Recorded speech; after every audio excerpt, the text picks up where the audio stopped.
ಹಾಗೆ ಅಹಮದಾಬಾದ್ನಲ್ಲಿ ಆಗಿರುವಂತಹ ಏರ್ ಇಂಡಿಯಾ ವಿಮಾನ ಪತನ ಇದು 20ಕ್ಕೂ ಹೆಚ್ಚು ಮೆಡಿಕಲ್ ಕಾಲೇಜ್ ವಿದ್ಯಾರ್ಥಿಗಳು ಕೂಡ ಸಾವನ್ನಪ್ಪಿದ್ದಾರೆ ಅನ್ನುವಂಥದ್ರ ಬಗ್ಗೆ ಲಭ್ಯವಾಗ್ತದೆ, ಶಂಕೆ ವ್ಯಕ್ತವಾಗ್ತಾ ಇದೆ. ಯಾಕಂತ ಹೇಳಿದ್ರೆ ಮೆಡಿಕಲ್ ಕಾಲೇಜ್ನ ಮೆಸ್ ಮೇಲೆನೆ ಬಿದ್ದಿರುವಂಥದ್ದು, ಆ ಬಿಲ್ಡಿಂಗ್ ಮೇಲೆ ಬಿದ್ದಿದೆ. ಸೊ ಬೆಂಕಿಯ ಕೆನ್ನಾಲಿಗೆಗೆ ಆ ಹಾಸ್ಟೆಲ್ ಕಟ್ಟಡ ಕೂಡ ಹೊತ್ತು ಉರಿದಿದೆ. ನಾಗಲೇ ಮಾತಾಡ್ತಾ ಇದ್ವಿ, ಹರೀಶ್ ಕೂಡ ಅದನ್ನ ಹೇಳ್ತಾ ಇದ್ರು. ನೋಡಿ, ಅಲ್ಲಿ ಒಂದು ಕ್ಯಾಂಟೀನ್, ಆ ಹಾಸ್ಟೆಲ್ನ ಕ್ಯಾಂಟೀನ್ ಏನಿದೆ, ಮೆಸ್ ಏನಿದೆ, ಅಲ್ಲೇ ಹೋಗಿ ಕ್ರಾಶ್ ಆಗಿರುವಂತಹ ಒಂದು ವಿಮಾನ. ಸೊ ಪತನವಾಗ್ತಾ ಇದೆ. Yes, exactly. ಊಟಕ್ಕೆ ಅಂತ ಹೇಳಿ ಮೆಸ್ಗೆ ಬಂದಿದ್ದಂತಹ ವಿದ್ಯಾರ್ಥಿಗಳು, ಮೆಡಿಕಲ್ ವಿದ್ಯಾರ್ಥಿಗಳು ಇದ್ದಂತಹ ಒಂದು ಹಾಸ್ಟೆಲ್ ಇದು. ಸೊ ಬಹುಶಃ ಅಲ್ಲೂ ಕೂಡ ಒಂದು 20 ಜನ ಸಾವನ್ನಪ್ಪಿರಬಹುದಾ ಅನ್ನುವಂಥದ್ರ ಬಗ್ಗೆ ಶಂಕೆ ಈಗ ಅಲ್ಲಿ ವ್ಯಕ್ತವಾಗ್ತದೆ. ಅಲ್ಲಿದ್ದಂತಹ ಸಿಬ್ಬಂದಿ ಈಗ ಇದನ್ನ ಹೇಳ್ತಾ ಇದ್ದಾರೆ. ಇಲ್ಲಿದ್ದಂತಹ ಕೆಲವೊಂದಷ್ಟು ಜನ ಹುಡುಗರು ಹುಡುಗಿರೆಲ್ಲರೂ ಕೂಡ ಊಟಕ್ಕೆ ಅಂತ ಹೇಳಿ ಹೋಗಿದ್ರು. ಆ ಟೈಮ್ನಲ್ಲಿ ಏಕಾಏಕಿ ವಿಮಾನ ಬಂದು ಕ್ರಾಶ್ ಆಗಿದೆ ಈ ಒಂದು ಬಿಲ್ಡಿಂಗಿಗೆ. ಒಂದು ಬಿಲ್ಡಿಂಗ್ ಕ್ರಾಶ್ ಆಗಿರೋದ್ರಿಂದ ಬಿಲ್ಡಿಂಗ್ ನ ಅವಶೇಷಗಳು ಅವರ ಮೇಲೆ ಬಿದ್ದಿರುತ್ತೆ, ಜೊತೆಗೆ ವಿಮಾನ ಹೊತ್ತಿ ಉರಿದಿರೋದ್ರಿಂದಾಗಿ ಬಿಲ್ಡಿಂಗ್ ಕೂಡ ಹೊತ್ತಿ ಉರಿದಿದೆ. ಆ ಬೆಂಕಿಯ ಕೆನ್ನಾಲಿಗೆಯಲ್ಲಿ ಕೆಲವೊಂದಷ್ಟು ಜನ ಸುಟ್ಟು ಕರಕಲಾಗಿದ್ದಾರೆ ಅನ್ನುವಂಥದ್ರ ಬಗ್ಗೆನೂ ಕೂಡ ಅಲ್ಲಿದ್ದಂತಹ ಸಿಬ್ಬಂದಿ ಮಾಹಿತಿಯನ್ನು ನೀಡ್ತಾ ಇದ್ರು. ತಕ್ಷಣಕ್ಕೆ ಅಕ್ಕಪಕ್ಕ ಇದ್ದಂಥವ್ರು, ಬೇರೆ ಸ್ಟಾಫ್ ಎಲ್ಲರೂ ಕೂಡ ಅವ್ರು ಹೋಗಿ ಅವರನ್ನ ರಕ್ಷಣೆ ಮಾಡುವಂತ ಒಂದು ಪ್ರಯತ್ನವನ್ನ ಮಾಡಿದ್ದಾರೆ.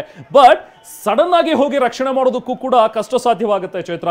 ಯಾಕಂದ್ರೆ ಇಂಥ ಒಂದು ದೊಡ್ಡ ಬೃಹತ್ ಗಾತ್ರದ ಒಂದು ಏರ್ಕ್ರಾಫ್ಟ್ ಹೋಗಿ ಕ್ರಾಶ್ ಆಗುತ್ತೆ, ಹಾಗೆ ದೊಡ್ಡ ಪ್ರಮಾಣದಲ್ಲಿ ಬೆಂಕಿ ಹೊತ್ಕೊಳ್ಳುತ್ತೆ ಅಂತ ಹೇಳಿದ್ರೆ ಅವ್ರ ಹತ್ರ ಏನ್ ಸಲಕರಣೆಗಳಿದೆ ಅವ್ರನ್ನ ಪಾಪ ಹೊರಗಡೆ ತೆಗೆಯೋದಕ್ಕೆ?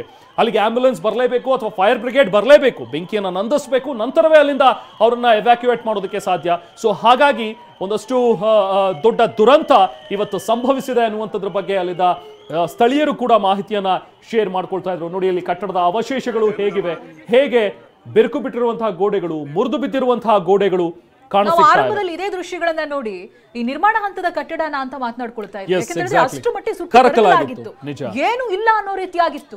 ಬಟ್ ಈಗ ಬರ್ತಾ ಇರುವಂತಹ ಅಧಿಕೃತ ಮಾಹಿತಿಗಳ ಪ್ರಕಾರ ಇದು ಮೆಡಿಕಲ್ ಕಾಲೇಜಿನ ಹಾಸ್ಟೆಲ್, ವಿದ್ಯಾರ್ಥಿಗಳಿದ್ರು ಅನ್ನೋದಾಗಿ. ಮೆಸ್ ಮೇಲೆ ಹೋಗಿ ಬಿದ್ದಿದೆ. ಮಧ್ಯಾಹ್ನದ ಸಮಯ, ಅದೆಷ್ಟು ಜನ ಹಸುವಿನಿಂದ ಹೊಟ್ಟೆ ತುಂಬಿಸ್ಕೊಳ್ಳೋಕೆ ಬಂದಂತ ವಿದ್ಯಾರ್ಥಿಗಳು ಸಾವಿನ ಮನೆ ಸೇರಿರುವಂತ ಸಾಧ್ಯತೆ ಇದೆ, ಸುಟ್ಟು ಕರಕಲಾಗಿರುವಂತ ಸಾಧ್ಯತೆ ಇದೆ. ಒಟ್ಟು 20 ಜನ ಈ ರೀತಿಯಾಗಿ ಸಮಸ್ಯೆಗೆ ಸಿಕ್ಕಾಕೊಂಡಿರುವಂತ ಸಾಧ್ಯತೆ ಇದೆ ಅನ್ನೋದು ಗೊತ್ತಾಗ್ತಾ ಇದೆ. ಎಕ್ಸಾಕ್ಟ್ ನಂಬರ್ಗಳು ಇನ್ನೂ ಗೊತ್ತಾಗ್ತಾ ಇಲ್ಲ. 20 ಜನ ವಿದ್ಯಾರ್ಥಿಗಳು ಇರಬಹುದು ಅನ್ನೋದಾಗಿ ಗೊತ್ತಿಲ್ಲ. ಅಲ್ಲಿ ಮೆಸ್ನ ಸಿಬ್ಬಂದಿಗಳು ಕೂಡ ಇರ್ತಾರೆ, ಅವರ ಸ್ಥಿತಿ ಹೇಗಾಗಿರ್ಬೇಡ. ಅಕ್ಕಪಕ್ಕದಲ್ಲಿರುವಂತ ವರ್ಕರ್ಸ್ಗಳು